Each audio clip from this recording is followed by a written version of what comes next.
कैसे हैं दोस्तों। आई होप सब लोग अच्छे होंगे। जो मेरी वीडियोस देखते हैं या सब्सक्राइबर्स हैं उनको पता होगा कि 3 महीने पहले रिंग गियर और पिनियन गियर पर मैंने एक वीडियो अपलोड की थी। तो आज मैंने ये एज एक्सपेरिमेंट अपनी गाड़ी पर करके देखा है और इसका रिज़ल्ट और कुछ डूज़ और डोंट्स या डिटेल्स मैं आपके साथ जो है शेयर करना चाहता हूँ। जैसे कि आपको पता होगा मेरी एक टांग नकली है। मैं हॉकी का बहुत बड़ा खिलाड़ी था। एक दिन उदय भाई को मेरी किसी बात पर गुस्सा आ गया तो मेरी हॉकी स्टिक से मेरी टांग के 4 टुकड़े कर दिए। अरे ये नहीं, मेरे पास महिंद्रा 540 जीप है 1989 मॉडल की, जिसमें पीजो इंजन जो है 2000 सीसी का मतलब 2112 सीसी का लगा हुआ है और ट्रांसमिशन जो है वो 4+1 है। तो रिंग गियर और पिनियन गियर रेशियो जो है अभी है 4.88। ये सब उन लोगों के लिए है जो पहली बार मेरी वीडियोस देख रहे हैं। तो सब्सक्राइबर प्लीज़ आप लोग इरिटेट मत होना। जिन लोगों ने पहली वाली वीडियो रिंग पिनियन की नहीं देखी है उनके लिए डिस्क्रिप्शन में मैं लिंक डाल दूंगा, आप लोग देख सकते हैं। चलिए शुरू करते हैं। अभी मेरी जीप में 4.88 रेशियो का रिंग पिनियन गियर डिफरेंशियल में लगा हुआ है, जिससे प्रॉब्लम ये है कि गाड़ी जब भी 60 किलोमीटर पर आवर से स्पीड से ऊपर जाती है तो इंजन आरपीएम बहुत ज़्यादा बढ़ जाता है और इंजन बहुत ज़्यादा नॉइज़ी हो जाता है।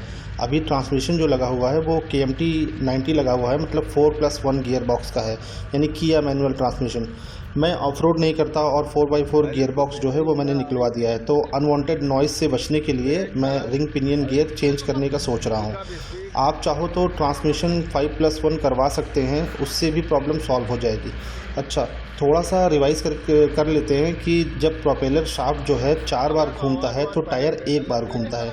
अगर ये 4.88 रेशियो का होगा तो प्रोपेलर शाफ्ट जो है वो 4.88 बार घूमेगा, तो जो टायर है वो 1 बार घूमेगा। अब जल्दी से देख लेते हैं कि कौन कौन सा रिंग पिनियन अवेलेबल है मार्केट में या कौन सा ऑप्शन है अपने पास जो हम ले सकते हैं। पिक्चर में आप देख रहे होंगे मैंने चूज़ किया है 44/11, यानी 44 रिंग के तीत और 11 जो है पिनियन के तीत, मतलब 4 का रेशियो बना। अगर हम इसको डिवाइड करेंगे, 44 को 11 से डिवाइड करेंगे तो 4 का रेशियो बनेगा। क्योंकि मैं स्मॉल टाउन से हूँ और यहाँ पर ज़्यादा स्क्रैप डीलर नहीं है, जिसकी वजह से मुझको 41/11 यानी 3.73 का जो रेशियो है वो नहीं मिला। तो मैंने आप लोगों के लिए एक एक्सपेरिमेंट के तौर पे एक्सपेरिमेंट करने के लिए 44/11 का रेशियो का जो है ये इसमें लगा के चेक कर रहा हूँ मैं। देखते हैं क्या परफॉर्मेंस आता है, अच्छा होता है या ख़राब होता है या फ़ायदा मिलता है या नहीं मिलता। तो इसके लिए मुझे डिफरेंशियल कवर में थोड़ा सा मॉडिफिकेशन करना पड़ा, क्योंकि रिंग गियर का रेशियो था वो गलत है, 44 है, तो वो मेरे डिफरेंशियल के कैप से जाके उसमें लग रहा था, जिसकी वजह से उसे चलने में प्रॉब्लम आ रही थी। तो थोड़ा सा हमने उसको मॉडिफाई किया है। अब थोड़ा सा गियर बॉक्स के बारे में जान लेते हैं। जो ट्रांसमिशन यानी गियर बॉक्स KMT 90 महिंद्रा की 540 में लगा हुआ है या जो उसमें लगा आता है, गियर बॉक्स समझ लेते हैं। फर्स्ट गियर का जो रेशियो है वो 3.986 है, सेकंड गियर का है 2.368 और फिर थर्ड का है 1.473 और फोर्थ का जो रेशियो है वो है 1:1। इसका मतलब है डायरेक्ट ड्राइव रेशियो। अब यहाँ पिक्स में देख लेते हैं हम लोग, अब समझ लेते हैं कि फोर्थ गियर का जो रेशियो है वो 1:1 का है। जब भी गियर रेशियो 1:1 का होता है, इसका मतलब है कि टॉर्क भी इक्वल है, लेकिन जब भी आप टॉर्क कम करते हैं तो स्पीड अपने आप तेज़ हो जाती है। फोर्थ गियर में रेशियो 1:1 आता है, मतलब साफ है कि इंजन का आउटपुट और ट्रांसमिशन का आउटपुट दोनों सेम स्पीड से घूम रहा है। इसी को डायरेक्ट ड्राइव रेशियो भी कहते हैं। अब इसको निकालने का एक फॉर्मूला भी होता है, वो मैं आपको बता देता हूँ। डिफरेंशियल रेशियो को ट्रांसमिशन रेशियो से मल्टीप्लाई कर दीजिए। तो अगर मेरी गाड़ी का रिंग पिनियन रेशियो 4.0 है तो ट्रांसमिशन के फर्स्ट गियर का रेशियो है 3.986, तो आएगा 15.944। इसका मतलब है कि फर्स्ट गियर में इंजन 15.944 बार घूमेगा, तब व्हील जो है वो 1 बार घूमेगा। इस बात पे कभी कंफ्यूज मत होइएगा आप लोग कि 4.88 जो है वो छोटा गियर है और 3.73 जो है वो बड़ा गियर होता है। इस मामले में बिल्कुल अपोजिट चलता है। जो हमको बड़ा गियर दिखता है उसको बोलते छोटा गियर है इसमें। तो अगर कोई कहे आपसे कि बड़ा गियर लगवाओ, मतलब है कि रिंग पिनियन गियर को छोटा करो। बड़ा गियर स्पीड देता है और छोटा गियर जो है वो टॉर्क बढ़ाता है। अब एक एग्जांपल से टॉर्क और स्पीड और पावर को समझ लेते हैं। जैसे किसी पेट्रोल इंजन में अगर मैक्सिमम टॉर्क बनता है 3500 RPM पे और मैक्सिमम पावर बनती है 5500 RPM पे, इसका मतलब है कि इंजन का सही पावर बैंड जो है वो 3500 से 5500 के बीच में मिलता है, जिसमें आपको बेस्ट जो है पावर मिलती है, टॉर्क मिलता है और फ्यूल इफिशिएंसी एफिशिएंसी मिलती है। इंजन का आइडल आरपीएम होता है 800 से 900 आरपीएम के बीच में, जो कि काफ़ी होता है वाटर पंप, ऑयल पंप और अल्टरनेटर आदि को चलाने के लिए। ठीक है, अब गाड़ी को स्टार्ट करके अपनी जगह से आगे बढ़ाने के लिए ज़्यादा टॉर्क चाहिए होता है, इसलिए हमको फर्स्ट गियर की ज़रूरत पड़ती है। टॉर्क जितना ज़्यादा होगा आरपीएम उतना ज़्यादा बढ़ेगा, और पावर जितना ज़्यादा बढ़ेगी स्पीड उतनी ही बढ़ेगी। ठीक है, इसलिए कई लोग कहते हैं कि भाई टॉप गियर लगा के चलाओ। अगर आप टॉप गियर नहीं लगाएंगे तो आरपीएम हाई रहेगा और स्पीड और फ्यूल इफिशिएंसी कम हो जाएगी। एग्जाम्पल के तौर पे समझ लेते हैं, जब हम फर्स्ट गियर पर होते हैं तो आरपीएम हाई होता है, और जैसे जैसे गियर चेंज करते हैं आरपीएम कम होता जाता है और स्पीड बढ़ जाती है। पेट्रोल और डीजल इंजन दोनों टॉर्क के मामले में अलग होते हैं। सेम वॉल्यूम पर पेट्रोल इंजन ज़्यादा पावर या एक्सीलरेशन जनरेट करता है और डीजल इंजन जो है वो कम करता है। पेट्रोल इंजन का जो स्ट्रोक डिस्टेंस है वो भी कम होता है डीजल इंजन के मुकाबले।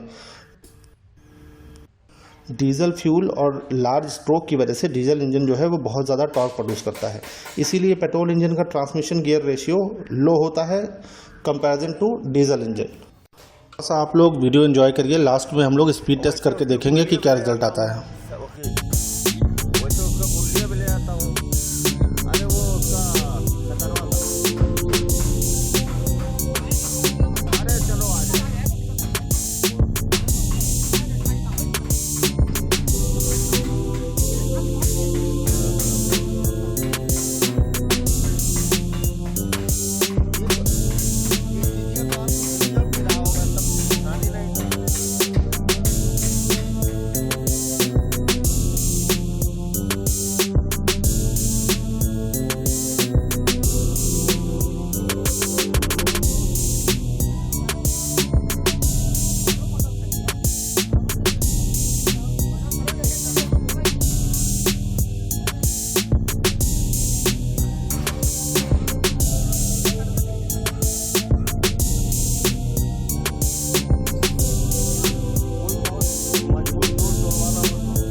अब अपनी गाड़ी में हमने 44/11 का रेशियो का रिंग पिनियन लगा दिया है इसमें, लेकिन रिंग गियर डिफरेंशियल कवर में लग रहा है, इसलिए थोड़ा मॉडिफिकेशन करना पड़ रहा है इसमें।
अच्छा, रिंग पिनियन गियर रेशियो का काम हो गया है। अब टेस्ट ड्राइव करके देखते हैं। अभी आपको स्पीडोमीटर में स्पीड दिख रही होगी 60 किलोमीटर पर आवर। असल में यही इसकी टॉप स्पीड है। प्रॉब्लम यह है कि डिफरेंशियल गियर चेंज करने से सारी कैलकुलेशन जो है वो ख़राब हो चुकी है। GPS ऐप मोबाइल में डालने के मैंने चेक किया तो मुझको मालूम चला कि जो स्पीडोमीटर है वो 60 शो कर रहा है, लेकिन जो ओरिजिनल स्पीड है वो 85 किलोमीटर पर आवर की स्पीड आ रही है। अब इसको ठीक करने के लिए मुझे या तो टायर साइज़ चेंज करना पड़ेगा और या फिर स्पीडोमीटर का गियर टूथ जो है वो चेंज करना पड़ेगा। बेनिफिट ये हुआ है मुझको इस कन्वर्जन से कि अब इंजन बहुत ज़्यादा स्मूथ चल रहा है, कोई एक्सेस नॉइज़ नहीं है, और पहले 80 की स्पीड पर कंटिन्यूस चलाने से टेम्परेचर मीटर 95 डिग्री से ऊपर निकल जाता था, अब 80 क्रॉस नहीं कर रहा है। टोटल स्पीड में डिफरेंस आया है वो 5 से 6 किलोमीटर पर आवर का आया हुआ है, लेकिन लो आरपीएम में गाड़ी चल रही है, तो मैं इसे एक विन विन सिचुएशन मानता हूँ। ठीक है दोस्तों, फ्यूचर में और भी इंफॉर्मेटिव वीडियोस आती रहेंगी। अगर आपको ये वीडियो पसंद आई है तो लाइक, शेयर और सब्सक्राइब करना ना भूलें, ताकि नेक्स्ट वीडियो डायरेक्ट आपको मिल सके। तब तक के लिए take care, stay safe, stay healthy and blessed. Good bye.